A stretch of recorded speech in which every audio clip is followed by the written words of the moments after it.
What was the last piece of music that you heard?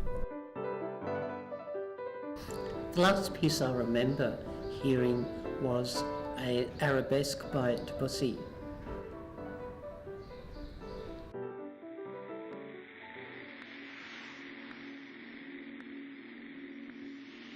Deafblind Victorians proudly present One Voice. G'day, I'm Michelle Stevens. I was born premature. The oxygen that kept me alive damaged my retina. I had a lot of problems with my ears as a child growing up, and later on, due to complications, it sent me profoundly deaf. I felt hopeless because I didn't know where I was going to get support from. I was cut out of life from my family because my family could not communicate with me. We had to learn sign language very, very urgently. Before I became deaf, I played the piano and I took music lessons as a child. This was a really terrific outlet for living in an institution for blind children.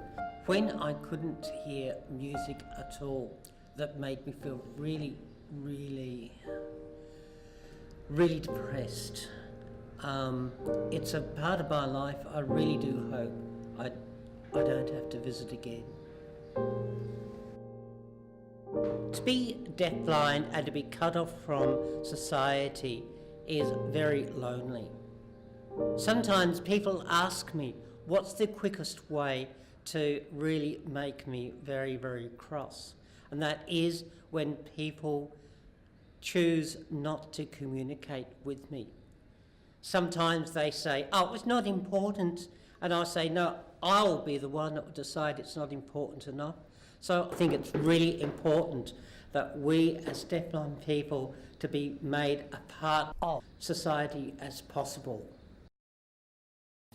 Recently, I decided to go back to playing the piano, purely because I missed it. Also about 6-7 years ago, Able Australia asked me to play for a big function. So I'm really, really delighted that I've been able to start playing the piano again. Hi, I'm Trudy.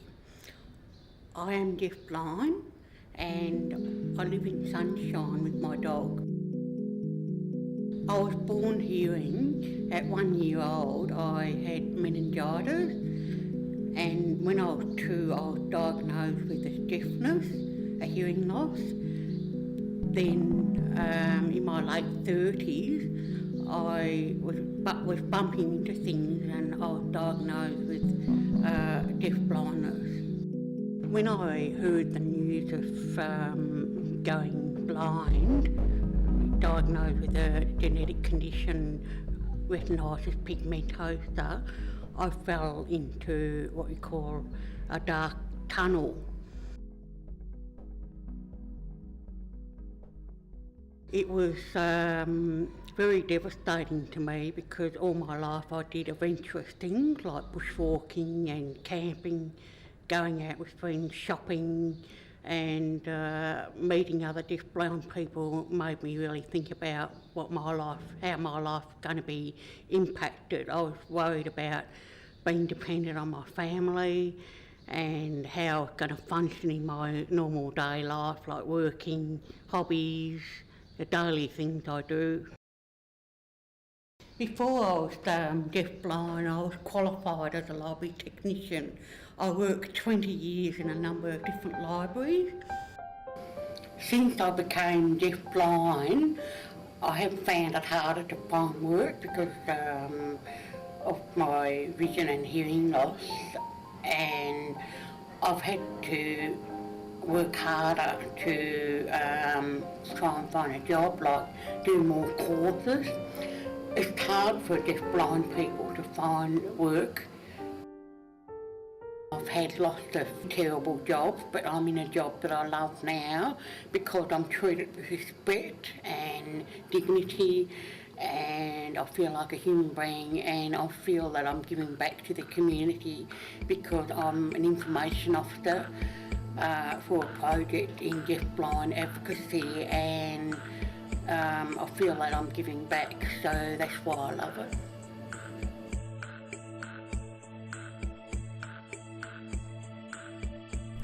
Hello, I'm Heather Lawson. I was born deaf and I could see.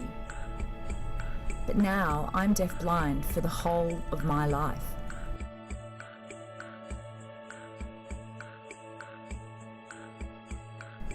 The deafblind world is black and silent. When my vision began to decrease and I lost my peripheral, this had a profound impact on me. I withdrew from everything out of fear. I didn't know what was going to happen in the future. I was really sad.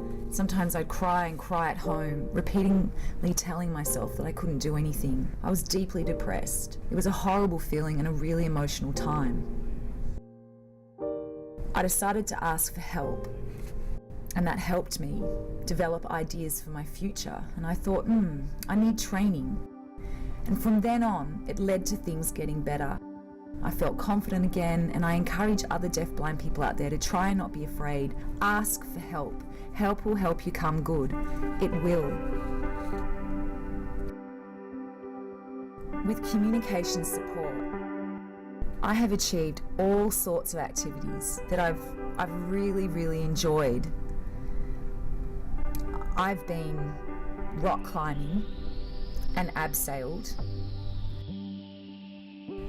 jet skiing and snow skiing, water skiing. I climbed the Sydney Harbour Bridge, and I jumped out of a plane and did parachuting, and I've been hot air ballooning. It was thrilling and so memorable. I'm one of the few deafblind people who has travelled to America. I mean, where are those deafblind people out there? Most of them are left at home doing nothing and isolated. And this means that they can't go out because they don't know how. There's no information. And maybe many of these people don't know that with support that they can live a more fulfilling life, but they just don't know. I learned in America that I could. Over there, deafblind people are taught to articulate their needs, explain what they want, and their lives have improved. We set up a group because it was very important to have advocacy by deafblind people. With more deafblind members, things for us can get better and stronger. We want to show the world that we are here. We want to make progress, move forward, and things like that.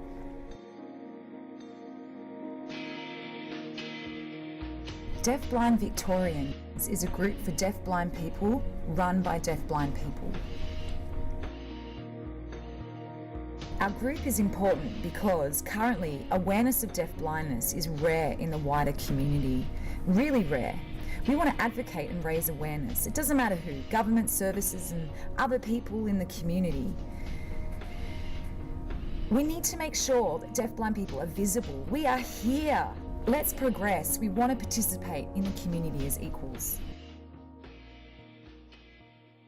I think deafblind Victorians are very important because they help the deafblind community advocate and provide training and self-advocates and creating opportunities because we work with government, other groups and help understand, the communities understand what deafblindness is at all different levels.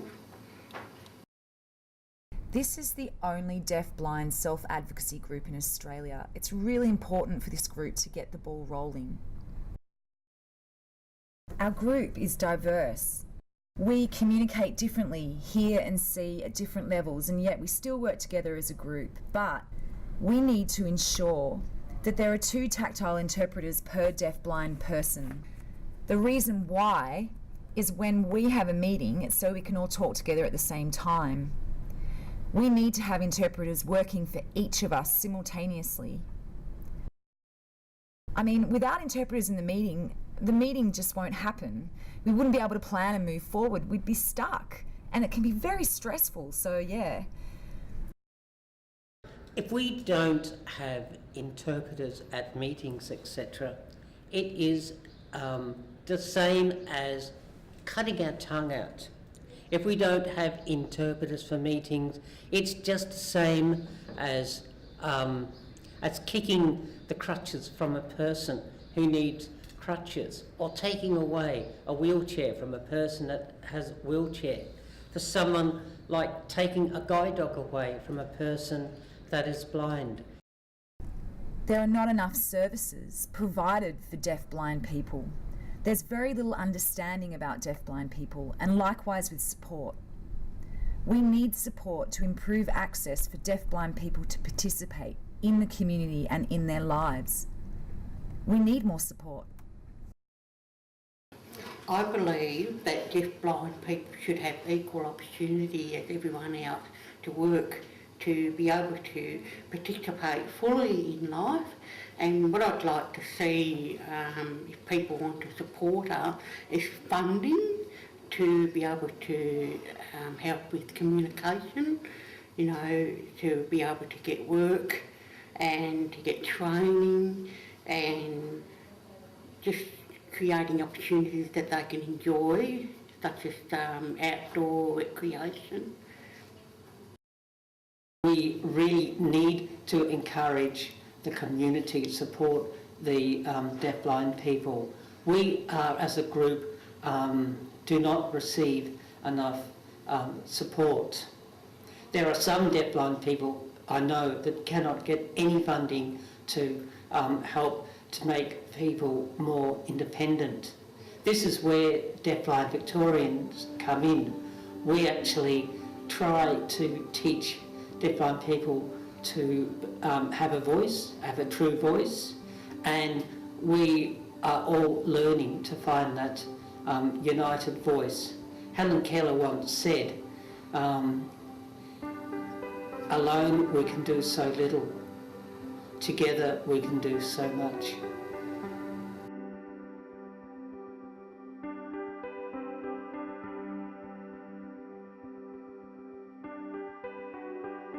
One voice featured Heather Lawson,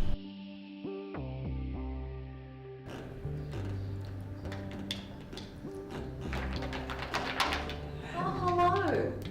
You're golfing. You're wanting more interpreters? Oh, definitely, yes. Yes. Yes. Yes. Trudy Ryle. Here are some of the courses I've done to help me get work.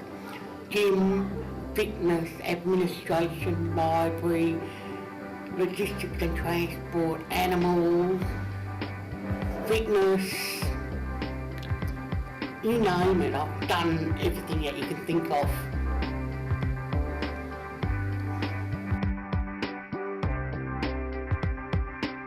Michelle Stevens. Hey Liberace, eat your heart out. Thanks to Julie Judd, Meredith Bartlett. Special thanks to Jodie Mundy. Produced by Deafblind Victorians in partnership with the Self Advocacy Resource Unit.